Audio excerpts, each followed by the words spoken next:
Jet Age aerial ace, Rocket J. Squirrel, and his pal, Bullwinkle the Moose. Hi, glad to see you again. Likewise. We got some great things on the show today. Like what? Like what? Well, you ought to know, Bullwinkle. You're in some of them.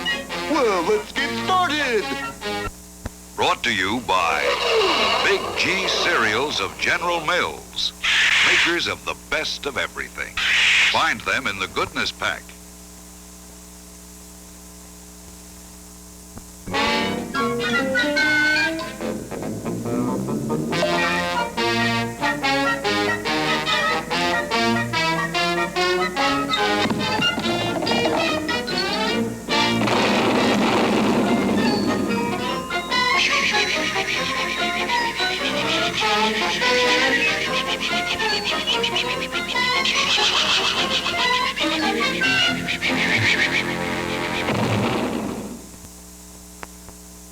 Eeny, meeny, chili beany. The spirits are about to speak. Are they friendly spirits? Friendly?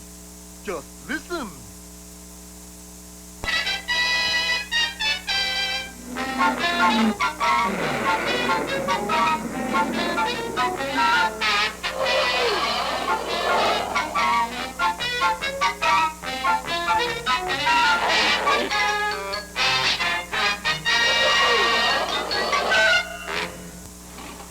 Well, our heroes are really up in the air this time. Searching for mooseberries, a secret ingredient for their rocket fuel formula, they wound up on board a plane piloted by Boris Badenov. His partner, Natasha, fastened them into their seats with one-way belts and then bailed out. In the pilot's compartment, Boris gleefully smashed all the instruments, threw out the steering wheel, and prepared to follow Natasha. I hate to leave a place that holds such pleasant memories. But at that moment, the damaged radio crackled and a voice said, Calling Boris Badenov, this is Central Control. You reading me? Yes, fearless leader. Plans are changed. Moose must finish finding formula. Do not, repeat, do not kill Moose. Make up your mind. What was that? I said yes, fearless leader. and Boris dashed back into the cabin just as all three engines conked out. Hey, Captain, give us a hand here. Well, something seems to be the trouble. Get us out of these belts. They're stuck. Of course, How come the engine stopped? because we're going to land. Well, how come we're landing? Because the engine stopped, you nice little chap.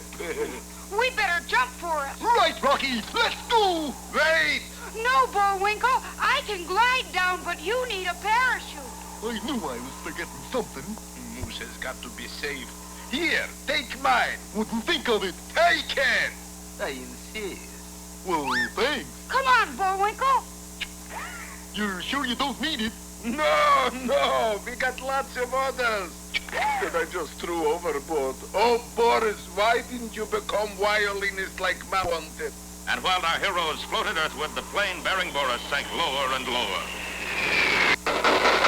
And finally came to rest on a tall tree. The tree was already occupied. Oh, there you are, darling. I thought you'd never get here. Me too. Hello up there. You all right, Ace?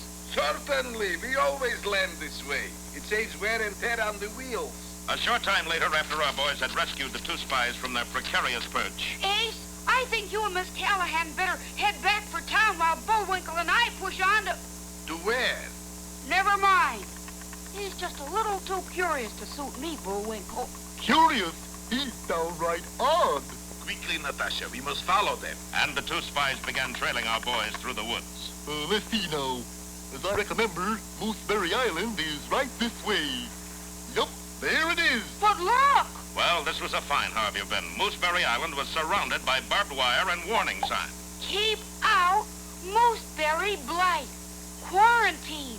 Gee, the whole island's off limits. Well, there must be one healthy bush on that island. But how do we get to it? Well, a little barbed wire isn't going to stop Bullwinkle J. Moose. I got a scheme. Quickly, Bullwinkle outlined his plan. He would enter the water above the island, swim with the current till he reached it, find a healthy bush, and then swim back below the island. Now you're sure it'll work, Bullwinkle. Of course it will. I thought of every little thing. Except one. What's that? I can't swim! And Bullwinkle was carried off by the swift current. Unfortunately, there was another thing that he hadn't figured on. Right below Mooseberry Island was deadly thundering falls. Before Rocky could move, Bullwinkle was swept over the edge. Be with us next time for Bullwinkle's Water Follies or Antlers Away.